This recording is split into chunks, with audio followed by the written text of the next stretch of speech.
ദിവ്യേട്ടത്തിക്ക് സ്വർണം കൊടുക്കാനാണല്ലോ ഈ പാടക്കപ്പെട്ടത്. സത്യത്തെ അത് കൊടുക്കേണ്ട ഉത്തരവാദിത്തം അമ്മയ്ക്കില്ല. അപ്പോ അമ്മ അത് കൊടുക്കുന്നില്ലെന്ന് തീർത്ത് പറയുക. അങ്ങനെ പറഞ്ഞാൽ ദിവ്യേട്ടത്തി പിണങ്ങും. ദിവ്യേട്ടത്തി പിണങ്ങിയ സുമേഷ് ഏട്ടനും. അമ്മ ഞാനും അച്ഛനുമായിട്ട് രമ്യതയിലല്ലാത്തോണ്ട് ഒറ്റപ്പെട്ടു പോകും. അതിന് പരിഹാരമായി ഞങ്ങളുടെ വശത്തേക്ക് കൂറുമാറി അച്ഛനെയും എന്നെ അഖിലെയും കൂടെ നിർത്തുക. നല്ല ഐഡിയ അല്ലേ? എടാ, നീ ആവശ്യമില്ലാതെ ഓരോന്നും ചിന്തിച്ചു കൂട്ടുകയാണെന്നാണ് എൻ്റെ സംശയം. ചിലപ്പോൾ നീ പറഞ്ഞതൊക്കെ ശരിയായിരിക്കാം, അല്ലെങ്കിൽ അംബിക ആൻറ്റിക്ക് ചിലപ്പോൾ മനമാറ്റം ഉണ്ടായതോ ആവാം. അതൊരിക്കലും എൻ്റെ അമ്മയ്ക്കുണ്ടാവില്ല അബേട്ട.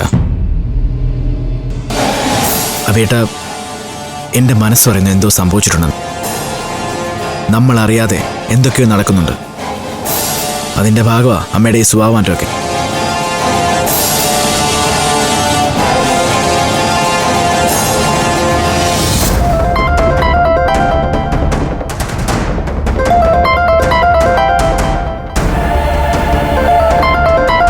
അഭിയാണല്ലോ. എന്താ അഭി? താൻ വീട്ടിലുണ്ടോ? പിന്നെ ഞാനെവിടെ പോവാനാ? വെറുതെ ചോദിച്ചെന്നേ ഉള്ളൂ. കല്യാണക്കാരിയൊക്കെ എവിടം വരെയായി? അതിനിടയ്ക്ക് പിണങ്ങിപ്പോയ അംബിക ആൻറ്റിയെ പറ്റി വല്ല വിവരമുണ്ടോ? അതെന്താ അങ്ങനെ ചോദിച്ചത്? ഞാൻ ജീവിച്ചിരിക്കുമ്പോൾ കല്യാണത്തിന് സമ്മതിക്കില്ല എന്ന് പറഞ്ഞിട്ടാണല്ലോ ഒന്ന് പോയത്. അല്ല, എന്തെങ്കിലും വിവരമുണ്ടോ എന്ന് ചോദിച്ചാ? ഇല്ല, ഞാനൊന്നും അറിഞ്ഞില്ല. പിന്നെ ഇനിയിപ്പോൾ എന്തേലും വിശേഷിച്ചറിഞ്ഞാ ആകാശ് അഖിലോട് പറയുമായിരിക്കുമല്ലോ. അങ്ങനൊന്നും പറഞ്ഞും കേട്ടില്ല. ആ, അപ്പൊ അംബിക ആൻറ്റി നിങ്ങൾ ആരെയും വിളിച്ചൊന്നും പറഞ്ഞില്ല അല്ലേ? അത് അല്ല, ഇല്ലാന്നല്ലേ പറഞ്ഞേ. അല്ലെങ്കിലും അംബിക മാമി വിളിച്ച അക്കാര്യം ഞാൻ അഭിയോട് പറയാതിരിക്കോ? എല്ലാ കാര്യം പറയണമെന്നില്ലല്ലോ. അല്ല, എന്നോട് പറയേണ്ട കാര്യമാണെങ്കിലല്ലേ പറയുള്ളൂ. അഭി എന്താ ഇങ്ങനെയൊക്കെ പറയുന്നേ? ഒന്നുമില്ല, വെറുതെ ചോദിച്ചാ. ഞാനേ അവരുടെ ഭാഗത്തുനിന്ന് റിയാക്ഷൻ പ്രതീക്ഷിച്ചു. അത്രയ്ക്ക് വയലന്റ് ആയിട്ടല്ലേ അന്ന് പോയത്?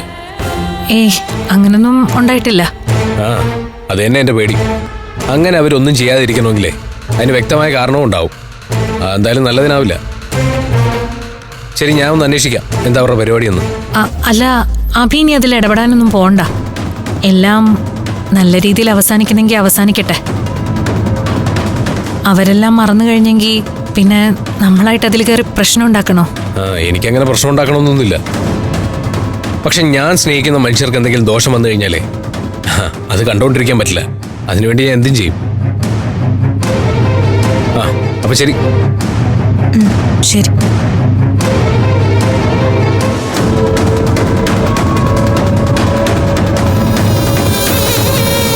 ഈശ്വര, അഭി അറിഞ്ഞിട്ടുണ്ടാവോ?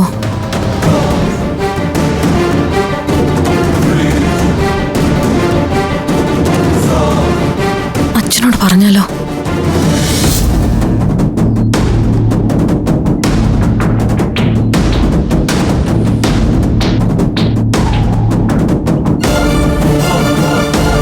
അച്ഛാ, അഭി വിളിച്ചു. അഭിയുടെ സംസാരം കേട്ടിട്ട് എനിക്കൊരു പേടി അച്ഛാ. എന്താ? അംബിക മാമിയുടെ കാര്യാ ചോദിച്ചേ. മാമി എന്നെ വിളിച്ചിരുന്നോ, എന്തെങ്കിലും പറഞ്ഞിരുന്നോ എന്നൊക്കെ ചോദിച്ചു. എനിക്കെന്തോ സംശയമുണ്ട് അഭിയുടെ സംസാരത്തിൽ. ഇനി മാമിയെ നമ്മൾ കണ്ടത് അഭി അറിഞ്ഞിട്ടുണ്ടാവോ?